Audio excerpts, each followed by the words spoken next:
Hi, welcome to the Oakley Podcast, Trucking Business and Family. I'm Jeremy Kellett, Director of Recruiting here at Oakley Trucking, and I'm your host for this podcast. I am minus Miss Megan Cummins on this one. We're going to do it ourselves. And on today's episode, I'm sitting down with JP and Dustin from the safety department, and we are going to talk some safety. We're going to talk about CSA. We're going to explain a little bit of that. I'm fixing to, just so you people know. The audience is listening probably knows a bunch, but I want to explain it a little bit better just so you can get a good feel for what we're talking about, because we're going to get into a few details that I think basically a lot of our owner-operators have questions and some uncertainties about some stuff that we're going to try to explain a little bit about. So going to do that here in a minute, but first, as always, hey, check out our sponsors. I know it kind of gets old because we've had the same sponsors forever, which is Aero Truck Sales and LubeZone. But, there's a reason we have them, and it's because we work good together. They do a good job. They do what they say they're going to do. So be sure and check out our sponsors when you get a chance. Keith and Trey up there at Aero Truck Sales in Springfield. Give those guys a call if you're into the used truck market and looking at even becoming an owner-operator. Really good first-time owner-operator program, I guess you would say, that we have, because we provide all the good stuff for you, the liability insurance, the expensive stuff, the trailer at no charge. And if you're able to get in a good used truck, a good, dependable used truck, get it from somebody, please. First of all, get warranty and get it from somebody that's going to take care of you after the sale. And there's not many that's going to do that in this country in the trucking industry. So, and I know for a fact Aero Truck Sales does, because we've had many conversations with them, and they've done it many times. So check them out there. Check out LubeZone, their locations too, and give us some feedback on your experiences you've had with them. So appreciate our sponsors, as always. Also, Annabelle always makes me do this, but I like to. I'm just kidding. She don't make me. I want everybody we try to get the word out about the podcast, and it's, we really don't advertise it much. It just kind of goes from other people, from our listeners. And I want you to help share it with people, basically. I think if you send the link to somebody else, in your group, it goes a long ways. If you tell somebody about it, if you comment on it, if you subscribe to it, if you like it, all these things make a huge difference with our social media presence, and we're looking to grow that, because we know there's a lot of good listeners out there that don't know what the Oakley Podcast is, and we want them to know what it is. So please share that, and we'd appreciate it. All right, let's talk CSA. And for our listeners out there that just now thought about turning us off when I said CSA, let me explain it a minute. So CSA is Compliance Safety Accountability Program, and it was made up by the FMCSA, and it is it's a enforcement program to make sure companies are being compliant. Is what it boils down to. It's almost a grading. It grades companies and drivers, for that matter, from roadside inspections, right? Yes. Is the main thing, and at the main source. But so the CSA is broke out into 7 basic categories. Correct. All right. Mm-hmm. Those 7 basic categories are hours of service, driver fitness, vehicle maintenance, hazmat, unsafe crashes, unsafe driving, and drug and alcohol. Yeah, that's it. So those are your 7 categories that we have, and there are, amongst all those 7 categories, I think I read, JP, where there was 900 total violations. Correct.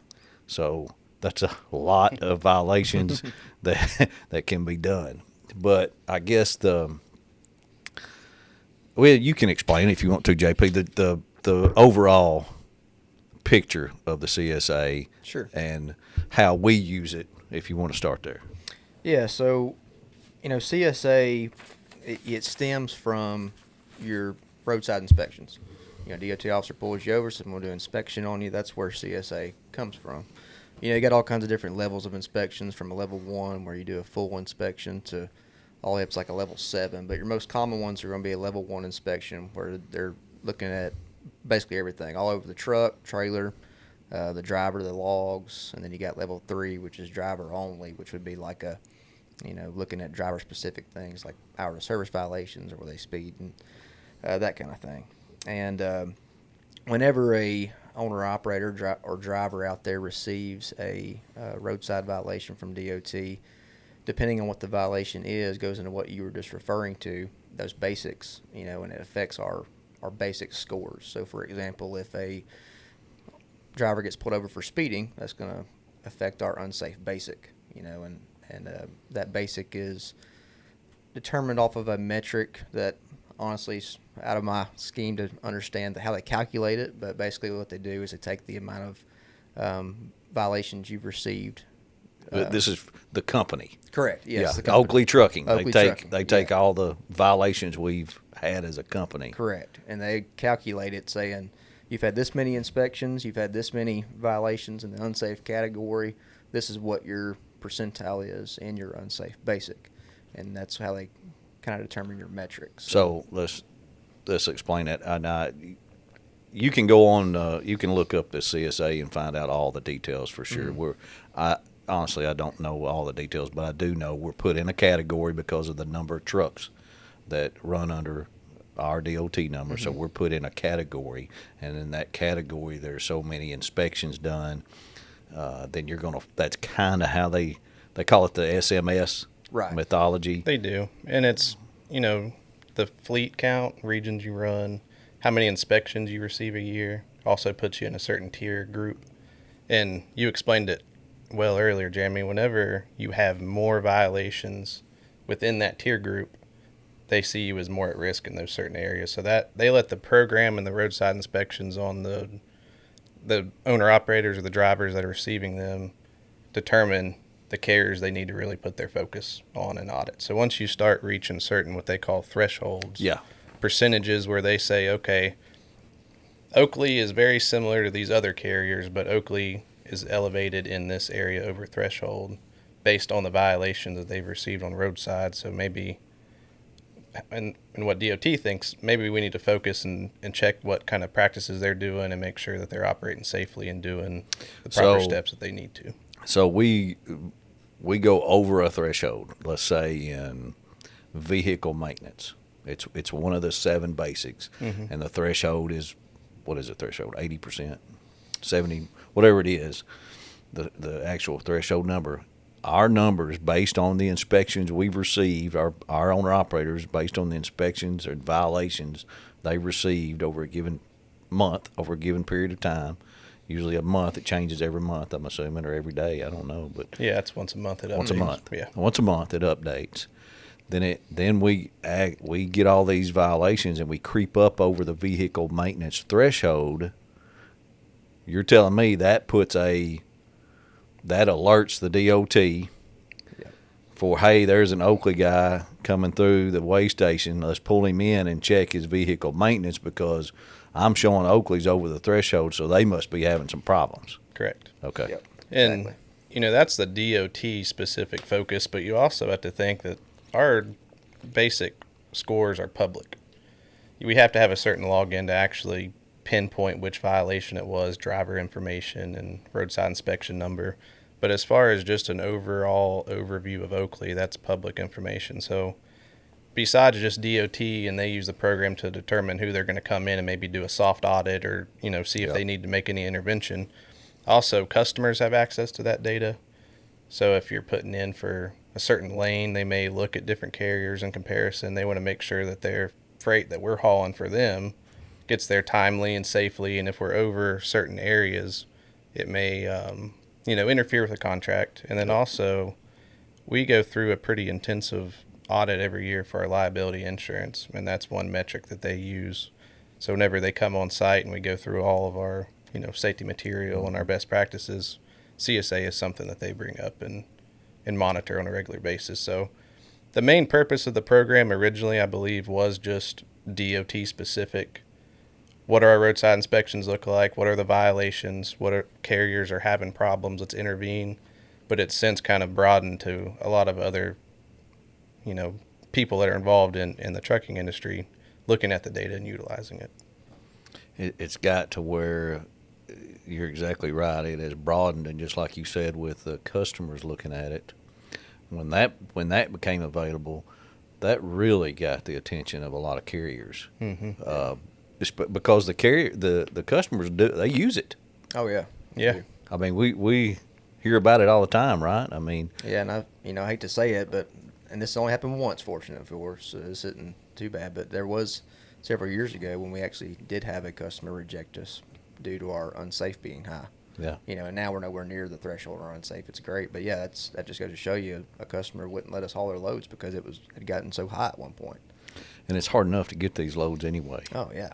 You're trying to be competitive in a competitive market to try to book as much freight as you can, good paying freight, and then you throw this, from out in left field. Oh, but you're CSA, you're over the basics, Right. and you're unsafe driving or whatever it is may be at that time, and that affects that a lot of times overrides the great customer service we provide. That's right.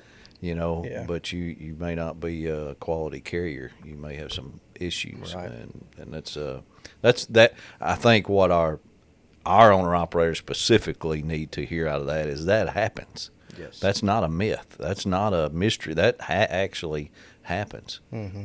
And so how does the Oakley owner operator out there today, or any truck driver out there today, how can they help their company? Well, I think it starts with just doing your pre-trips. Yeah, that's a big start to it all. Getting out of the truck, looking over your equipment, and actually doing your pre-trip inspection. Because when we look at, and now I'm pulling this data obviously from our specific violations, but it's things that are our most common violations are things that, Well, let's talk about our specific, Okay. Oakley specific. You got some numbers there and stuff, don't you? Yeah, I got some numbers here in front of me. So these are These are the most common things that we have here at Oakley. I'll just give you a top three. Our number one most common CSA violation is speeding 2, which speeding 2 is a 6 to 10 mile an hour over the speed limit. The second highest or most common violation is a tire flat and/or audible air leak, and then the third one is a tire just leaking. So the inflation is less than 50%. So right there, those are 3 violations that can be prevented. One by not speeding, and 2 by checking those tires out. And I think I spoke to a lot of drivers before about I understand you can pick something up on the road. We all can do that. So I try and preach, well, that's every time you stop, no matter if you're just going inside to get a biscuit or getting fuel or whatever, let's look over those tires every single time you stop, because we can pick something up along the way, from obviously the time our pre-trip starts to the time we stop. Just checking those out thoroughly. Yeah. And when you look at there's also a difference. So those are our most common violations, but we also have what I consider the most harmful violations. What I mean by harmful is they hold the most point values, and so they're going to hurt the owner operator as far as their CSA score and ours.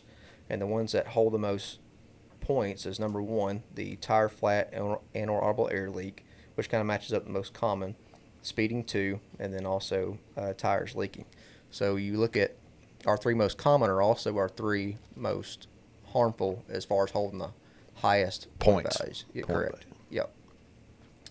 And so that's kind of a good start, just slowing down and also looking over the tires thoroughly every time you get a chance. Well, it's that's supposed to be happening, but we all know you get things are going to happen and you get caught. What is our? I guess we need to put that out there as we know it right now. This episode will probably come out in a week or 2. What are our basics right now? Are we over the threshold? We are in 1, which is hazmat. That's what we're over. We were on. talking about that yesterday a little bit. We were, yeah. I think we're at 88% right now in our hazmat. And then the second highest one, it's not over threshold, but our vehicle maintenance is very close. I think we're about 2% off before the threshold on the vehicle maintenance. So that's really our focus at the moment. That's the stuff you're talking about. Right. The That's violations. brakes, tires, lights, anything to do with the truck or trailer that's going to go affect our vehicle maintenance. And I think, Barnett, correct me if I'm wrong, I think when we were actually talking about doing this podcast and drafting up the notes, I think we were over the vehicle threshold. And then it, fortunately has dropped down below it now that we're on this podcast. So Yeah. it updated. But yeah, anything to do with the brake of the truck or the trailer is going to hurt our vehicle maintenance. And Jeremy, you and I spoke a little bit about this yesterday, but the hazmat one is a tricky one. Yeah. Because we don't really have a lot of inspections where we're hauling hazmat on our record. So when we are stopped and we are written a violation, luckily it's nothing too major. It's usually just like, placard related, or maybe not having your emergency response guidebook, accessible when the officer approaches you. But year to date, on record, we have 3 roadside inspections with violations involving hazmat. And we just received our 4th one this week. So really, if you think We've got 4 violations, and it puts you over the threshold. Well, 4 this year. I think total is 14. So last year is really the year that hurt us the worst. But this year to date, there's only 4 that we've had. And we were kind of talking about this yesterday. That shows the importance when you're under a hazmat load, making sure everything is proper, and you check all the boxes. And you might not think just one violation could really cause that much problems in the grand scheme of things, but really it does not take much in the hazmat class to elevate. So it's very essential to make sure that we're paying attention. And I'd say if there's one category out of those 7 basics that you don't want to be over the threshold on, it's probably hazmat. I agree. Probably gets the attention of some people. Yeah. That's why it only takes a few violations to get up there real fast.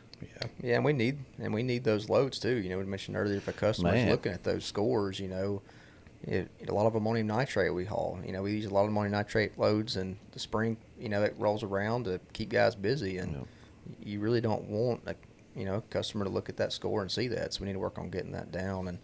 And going to Barnett's point of what he mentioned, placarding is 60%.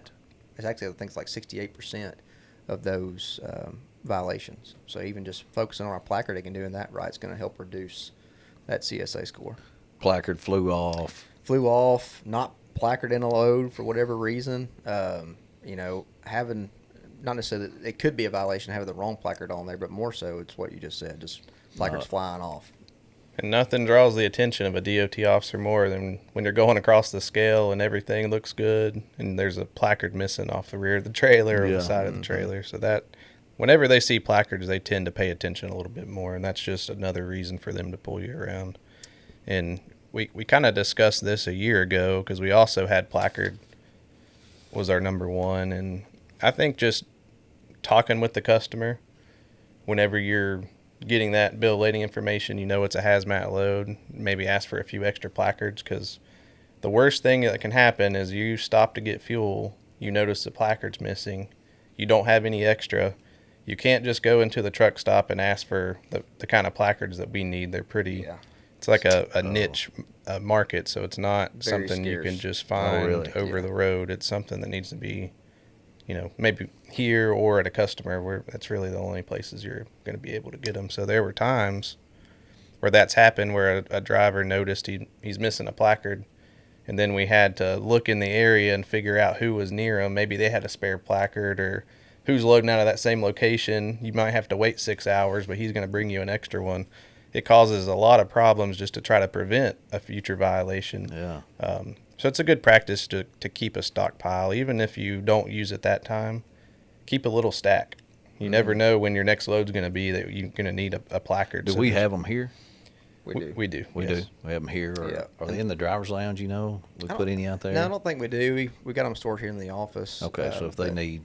if they need them, we can get them to them. And that's honestly what we've had to really do.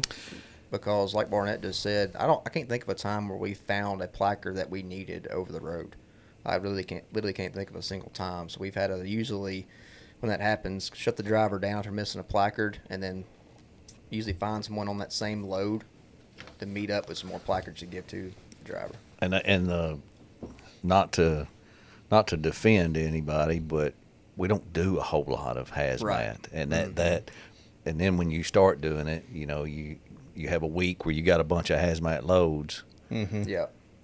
You just know sitting over there in the safety chair going, oh man, we're here we doing a go. bunch of those, because you hear the guys, we all right. out there together, we're hearing, they're telling y'all, hey, we're doing a bunch of hazmat loads from here to there. Yeah. And you're like, man, make sure they do things right, make sure they placard, make sure the right. customer gives it to them. We've had instances where the customer didn't give them the placard right. Seems yeah. like we've had that. Yeah. That's definitely happened. I mean, so it unfortunately, it boils down to the man in the cab. That's right. The man or woman sitting in the cab getting the paperwork, knowing that what they got to do. They're the professional driver that's got to take care of their business. That's and right. take care of ours. And adding to what Barnett said, just to kind of help put some ideas in the guys' heads to how we can prevent this is, like Barnett said, keep extra placards. If you finish a load where you got some placards that are in good shape, go ahead and store those in a binder and a folder and put them in your cab somewhere secure, and that way you got some extras if you need them. And I always suggest guys buying, clear tape, the clear like packaging tape, and tape up all four corners of that placard to kind of help secure it. Yeah. That's just my suggestions. Let's move to vehicle maintenance. Since we're 2% almost, we're just under the threshold, and that's been an issue in the past. What are you guys seeing? I know you told us the top 3 things, but I mean, what do we need to do? I mean, what does the owner operator need to do? What do we need to do in the office to make that where it's not an issue? Well, my first thing I would say is we need to know if you got an issue with, anything on the trailer or the tractor, and we don't need to be waiting to get that fixed. I can't tell you how many times we've, a driver's received a violation, and I've talked to him about it, and they said, well, I knew I had that going on, but I was trying to wait until I got home, or I was trying to wait till I got unloaded, or I got loaded, and that stuff does not need to be put off at all. It needs to be fixed right then and right there, because that's affecting, their pay, their CSA, and our CSA, so it needs to be done timely. That you think most of them don't know they got a violation when they get it, or you think you're saying they knew there was a problem and they just got caught? There's a lot of now, there is times where obviously a guy didn't know he got a violation, but there's been just as many times where I've talked to a driver that he's admitted he knew there was an issue and just was delaying getting it fixed. Do you have many get a violation and didn't even know that was a violation? Yeah, usually Occasionally. Usually you hear that a lot with tires, because like we discussed earlier, picking something up on the road, driving down, you didn't really realize you had something that got in the sidewall or punctured your tire. Usually you hear that. That's usually one you really don't know about. And I think, that's a good point, is just a proper, thorough pre-trip inspection.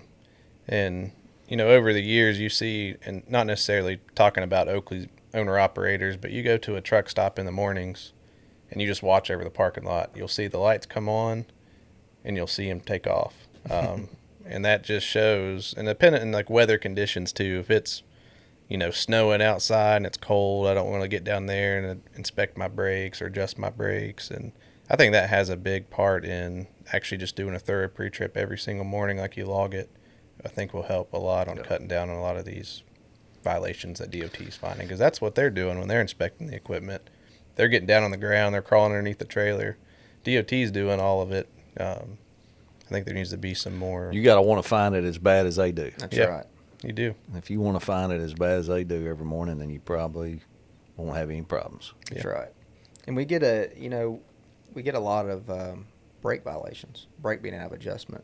And honestly, Jeremy, I don't think we should be hardly getting any of those, because we certify the owner ops to adjust their brakes, and so they're able to do that, and we need to make sure we are checking those brakes and adjusting them as they need be. Do you think they don't know how, some of them? I think so. I really do, because we show them in orientation, but man, you get so much information in orientation, you can't it's hard to grasp everything, honestly.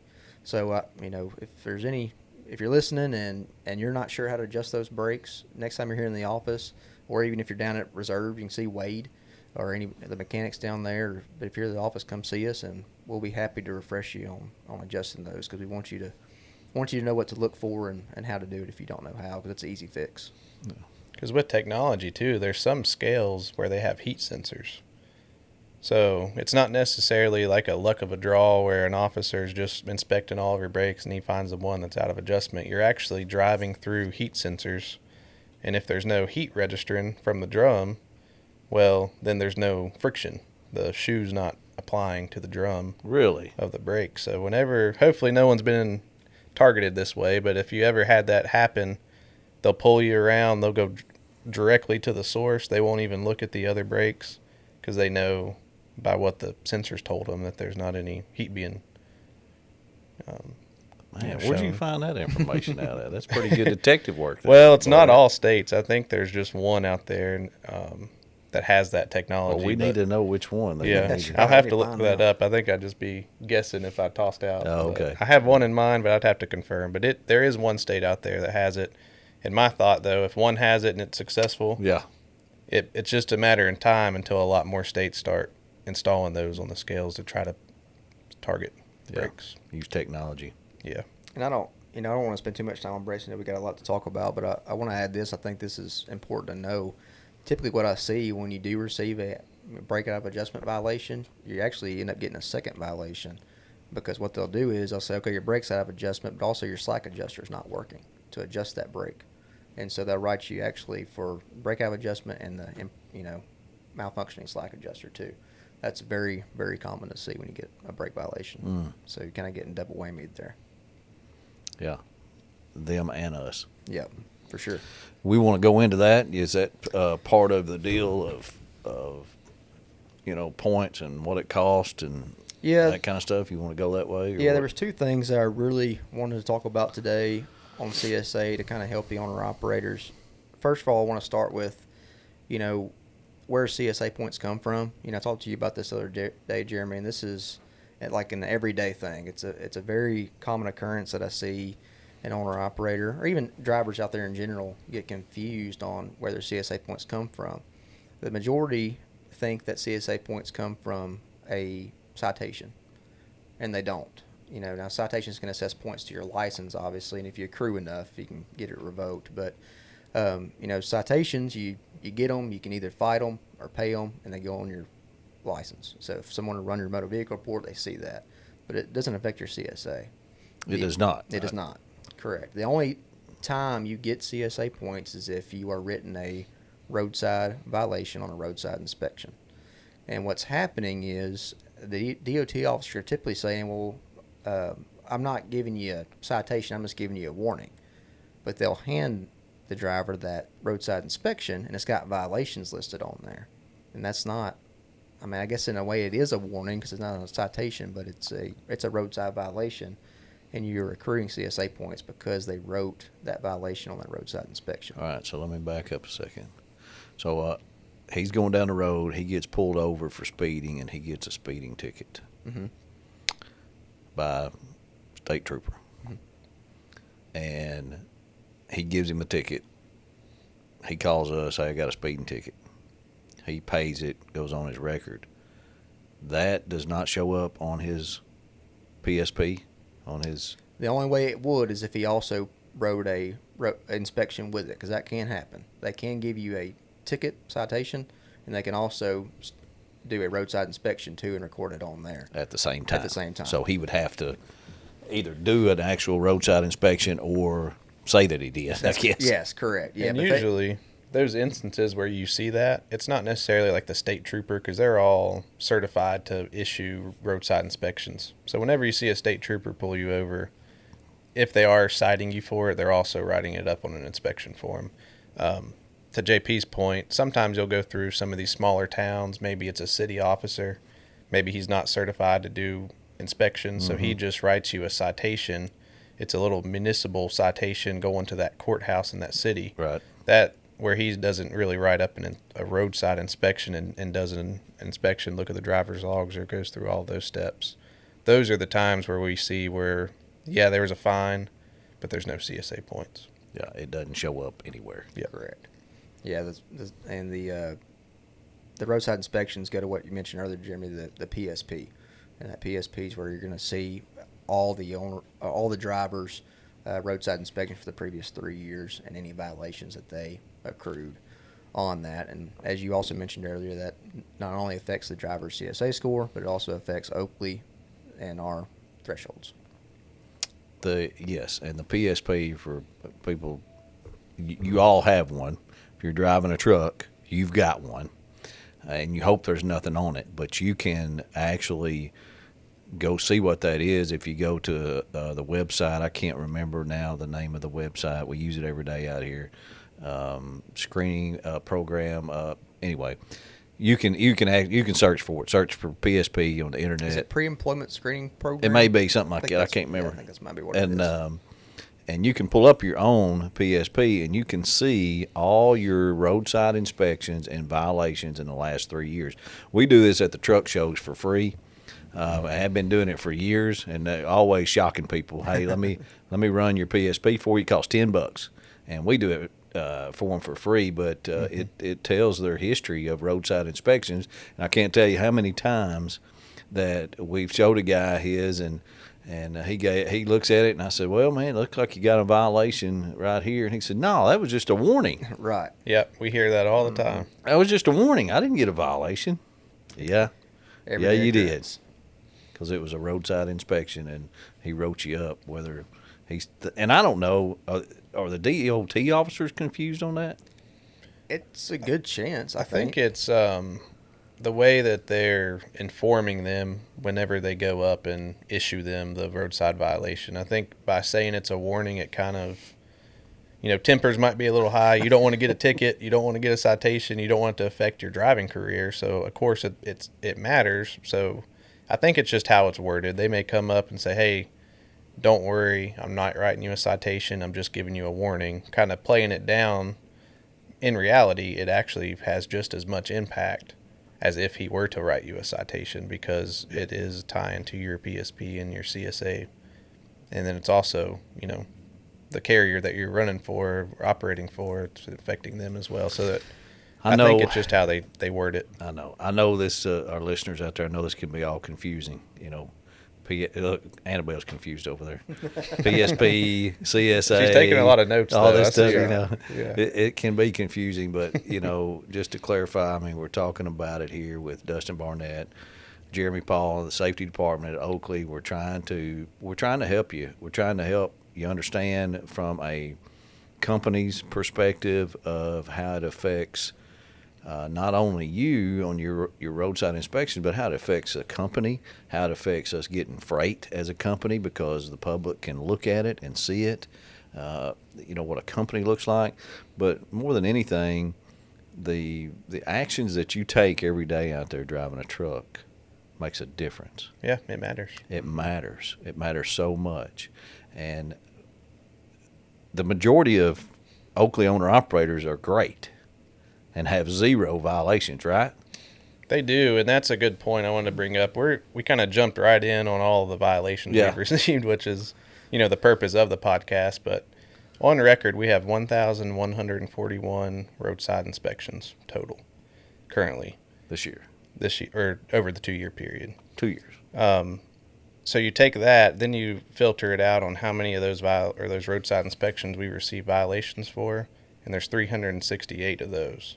So really, all of this discussion is surrounded by 32% roughly of the roadside inspections we have received. So, that is a good, shout out to the owner operators that have received all those clean inspections. That needs to be, talked about, because it's just as important as what we've kind of geared our focus on today. But yeah, because 68% It's awesome. is great. And a good inspection offsets somewhat. Don't we need good inspections? We do. Whenever you get inspections, you're still within that same tier group, but there's a lot of metrics and everything. Yeah. JP may know a little bit more. It just definitely helps. Yeah, that's the yeah. SMS we talked about earlier. Yeah, but it definitely helps, and that's what we need. And I want to give our owner operators a little incentive here to really focus in on the CSA stuff and focus on their equipment and talk about how it can affect the CSA pay that we give our owner operators. Yes, because that's something.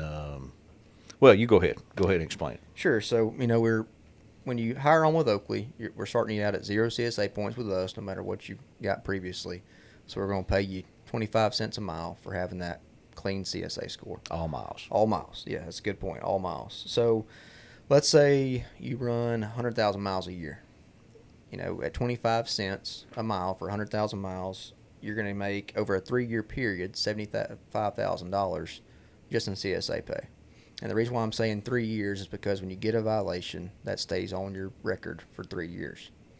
So if you look at, we talked about one of our most common and most harmful violations, you're looking at tires. That's one of our most common ones. Well, when you receive a flat tire, for example, you're getting 30 points on your CSA. With us, if you get 1 to 15 points, you're getting paid 21 cents a mile. If you get 15 to 30 points, you're getting paid 19 cents a mile. I'm sorry. Yeah. And so that's going to put So it goes down. It goes down, correct. Yep. So a tire violation, with it being that 30 points, is going to put you at 19 cents. So now Instead of 25. Instead of 25. For 3 years. For 3 years. So now if you do the math on that, if you run 100,000 miles for that 3 years, you're only making $59,000. So you're actually losing $16,000 over a 3 year over period. a 3 year period. That's how drastic it can affect you. Yeah. So it kind of puts it in perspective when you do find the defect. And you might think, well, I'm going to be home this evening or tomorrow. I'm going to go ahead and get the load off, and I'll fix it when I get home. And it's more convenient. There's no shops open in the area. I want to get in the road early. Now, we put so much incentive in the program to ask yourself, is this worth $12,000 total over if you're within the 1 to 15 pay bracket? And it's incentive. Now you have to think, well, maybe I'll wait an extra hour, let the shop open up. Let's get this defect repaired and then get back on the road. And I think that's why we put so much emphasis on CSA, because it is important. And now it kind of gives you some incentive and helps you make that decision a little bit easier. Well, yeah. I mean, it's a lot of money. Yeah. That can come out of the owner operator, and I think we can't put a monetary value on what it cost us. Sure. When it comes to a customer looking at our basics and go, well, let's don't get a bid from them. Let's go on somebody else. They're Right. over the threshold or something. Mm-hmm. I mean, but it costs us all. Absolutely, it does. And I want to explain one more thing on this and how CSA works. I mentioned a tire violation gives you 30 points. Well, how that's actually calculated, the tire violation itself doesn't hold but a 10-point CSA value. But the way CSA is set up, and this isn't Oakley, this is, when CSA was established, how it's set up. When your violation is less than a year old, so starting the day you receive it until day 365, it's being multiplied by 3. So that 10 points is times 3, so that's why it's 30 points. After a year, it's multiplied by 2, so now it's 20 points. And then after 2 years old, it's multiplied by 1, so now it's 10 points. After 3 years, now it's back to 0. So that's kind of how those points are derived. Yeah, that's a good explanation of it, because it just one time, and then it takes 3 years to go away. That's costing you a little bit of money, and it's frustrating for an owner operator. And I'm sure y'all run into situations all the time where you hate to do it, but we're getting it too. I think that's where people don't understand is you get the violation, we do too. That's why we start you out with 0. No matter if you have some violations, when we recruited you and we leased you on, and say you had a few violations with the other carrier, which you're only going to have a few, or we won't lease you on, but you had a few with your previous carrier. When you come to Oakley, we start you have 0 violations under our company, Oakley Trucking. Those violations you have previous would be associated with that company. Correct. Mm-hmm. So, and that's another part of it. If somebody leaves here, we continue to carry those violations, until the time runs out. And it is, I don't know, the overall picture of CSA is I remember it just changing things, and us back in 2010 going, oh my gosh, what are we going to do? This is going to change the whole landscape, and it has. It really has. But you just have to. We have to put so much emphasis on safety, and we have to continue to do it constantly. And we have to promote safety at this company, and we do.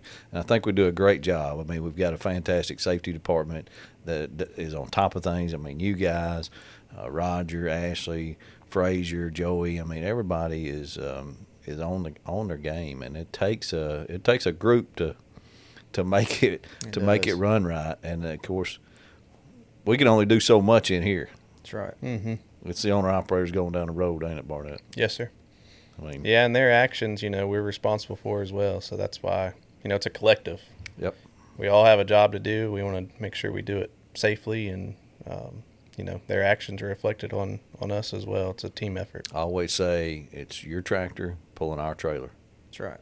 And we're both responsible and both got to make a living off of this. That's right. And there are eyes out there. So That's if they it. got an issue, we need to know, because we don't know unless they tell us. Yeah. What else do you want to cover, JP? Is that about? I think that about covers everything that I really wanted to hone in on. I think we nailed everything. I just wanted to give an update. I think the Brake Safety Week, it happens once a year. And this year it's going to be the last week of August. So August 25th through, I think, the 31st. Nationwide, that's going to be the whole target that week is going to be focused strictly on brakes. So DOT comes out everywhere. They set up inspection places beside the interstate. They look. They will. They'll set up they portable go scales and, stops on beyond just their normal scales that you're familiar with. So, yeah, it's a joint operation nationwide. So just be aware that is coming up at the end of August. And that's brakes out of adjustment, brake pads, Yep. all that, I guess. Brake cracked, Yeah. drum cracked, things like that. Wheel seal leaking. All that's associated with that week. Yes. Yeah. Basically, the wheel assembly can be Gotcha. associated with that. And another positive note to leave on is, we got the company party coming up. But what I wanted to say is we got 8 million milers we're going to be good awarding this year. So that's I doubt safety will be back on here come party time. So I wanted to say that that's awesome to have 8 million milers. We appreciate you guys and everything that you do, and that's a big recognition to have. Yeah, it is. I mean, can you imagine driving 1 million miles in this with cell phones? And I guess I should have said million safe miles. I forgot to say that. So that's impressive. Yeah, I couldn't even drive 1 million miles. No way. Over my lifetime. I get tired going 600 to the beach. Yeah, I know it. And it is. I mean, safety, I said before, it's something that we promote here. And there is a lot of, I wouldn't say negative to it, but it's just a lot of policing. It's a lot of laws. It's just a constant.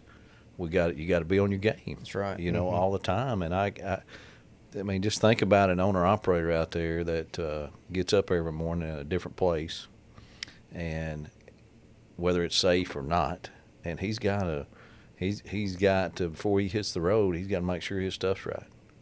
And whatever the weather is, it don't matter. That's right. He's got to make sure his truck and trailer and everything's right. And that's not an easy task. It sounds easy to do a pre-trip, but it ain't. Just it can be. It can, depending on the day. That's right. It can be challenging, but it's well worth it. And I think that's the root of it all. Where it starts is the pre-trip, right? That's right. Yeah, it is. It's a tough job, and like I say, I just can't thank our guys enough for everything they do, and all of our drivers out there in general. Yeah. We couldn't have our clothes on our back without them. So good owner operators. We just got it. Right. We got a bunch of them. So y'all out there keep doing what you're doing. I mean, you're doing a fantastic job. We appreciate everything that you do as a truck driver in general. Just you got a lot of rules you got to go by. You are. The government is watching things. They make laws. They based on professional truck drivers, and we've got to abide by them the best we can. We're trying to do it the best we know how, and still have your interest in mind. Out there doing your job every day. I never want you to think that Oakley Trucking's against the truck driver, because we are for the truck driver, because you make our living and we need you. And we're here to try to help you with safety. We're here to try to help you with anything we possibly can to make. We need feedback from you. We don't have it all figured out. That's right. We learn every day. Yeah. And we need feedback from our owner operators to help us keep these 7 basics under the threshold, keep our score down, keep violations down, and man, things just goes a lot smoother, doesn't That's it? right. It It saves does. them money. Saves them money. And every week in orientation, that's what I tell them too, is we're here to help you succeed. So We if are. you have any questions or, we're all in this together. We want you to succeed because that means we're going to succeed. So, Yeah, and I think people look at it, some of them look at it as, oh, God, safety department, they're calling me again. They're against me. And we're not. That's No. not the case, No, just trying to help them out and Yeah. protect them ultimately. Yeah, some of them are hard-headed, but just kidding. We are sometimes, too. We are too. Well, I appreciate you guys sitting down with me and having a safety episode. It really goes a long ways. Need to do it more often because, I think our owner operators appreciate it too, and they can see we're here to help them in safety. So thank you once again. I appreciate it, guys. Yeah. Thank you, Jeremy. Thanks for Hey, having us. thanks for listening to the Oakley Podcast. I appreciate everybody out there checking us out every week. Bring you a new episode every Wednesday. We appreciate it. Talk to you next week.